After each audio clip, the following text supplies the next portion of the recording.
The first few holes I felt pretty solid.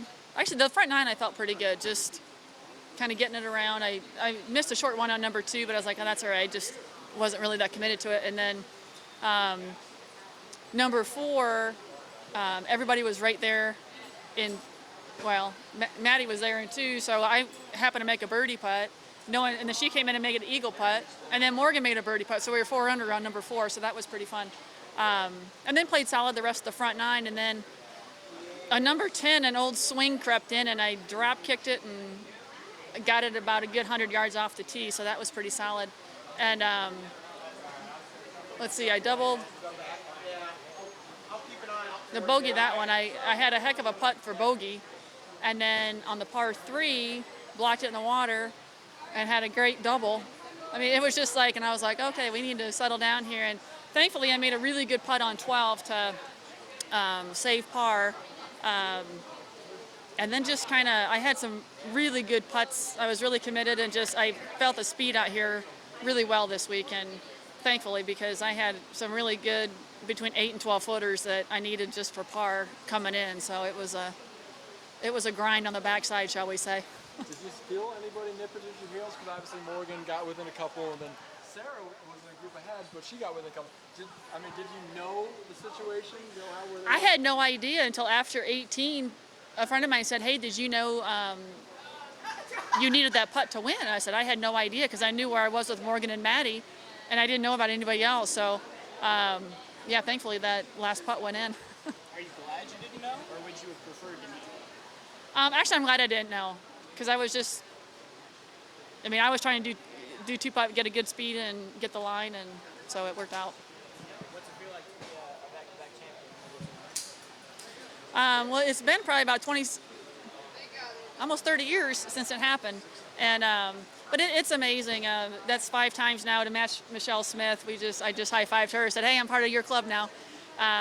But it's amazing, and it's, a lot of it's due to people that have helped me along the way. With my high school golf coach, Dave Lindquist, was out here, and Rick Hemseth, who helped me get to IU back in the day, and Gary Gannett Chestnut, and Quinn Griffin was out here today. I mean, just a lot of people that have helped, and the support from our LPGA Amateur Golf Association and our friends, I just can't say enough about. I mean, they were absolutely spectacular, and just friends of my family and family that came out, just very, very grateful.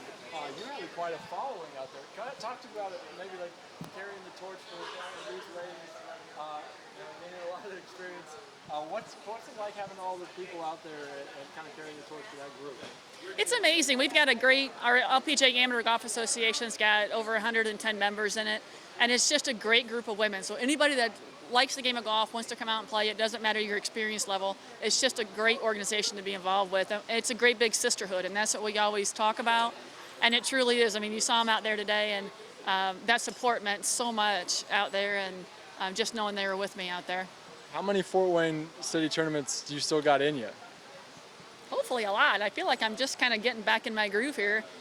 I'm going to hit a number with a 0 next year at my birthday. So I feel great. I'm getting stronger and working it through. So we'll see what happens.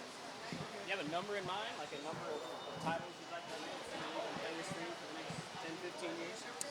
Yeah, that's a great question. I haven't even thought about it. I just like to go out each time and just see what I can do. And it's a challenge out there. I mean, I felt like my stomach was turning all day out there. Just, you get into a groove, and then all of a sudden it's like, a hiccup comes like on 10, 11, and then it's like, okay, got to just buckle down and stay with it through the end. So I mean, it's golf, so you never know what could happen, but deep down I knew I had a chance if I just played my best, and I gave it my all and got close. So yeah. Was there a number in mind that you thought you needed to get to? No, I knew for sure I had to be under par though. So does it help playing in the group ahead of her? I mean, does Yeah. maybe not in the group with her? It actually was kind of nice because I could just fly under the radar and nobody really knew where I was at. It would have definitely been more fun to be in the final group and be battling up there with her, but yeah. How are the greens? Because obviously you missed one on 16, you get back, but you make a lengthy par one on 17. Mm-hmm. How are the greens and how are you rolling it putter-wise? I was putting it really well today. I think on 16 I just got a little nervous and tugged it a little, but they were rolling at a perfect pace and they break a lot, so you just need to pay attention to that. But the greens were in really good shape for the tournament. What's it like for your perspective? Because obviously, Rory is a few years your elder. Yeah. To see a lady go out there and win back-to-back tournaments, Yeah. and you're chasing her. Yeah, no, it's awesome. She's a great player. She always has been. It's nice to see that the game you can play it for like at any age and just keep going. And she's a lot of fun to play with. She's so nice. So I'm really happy for her.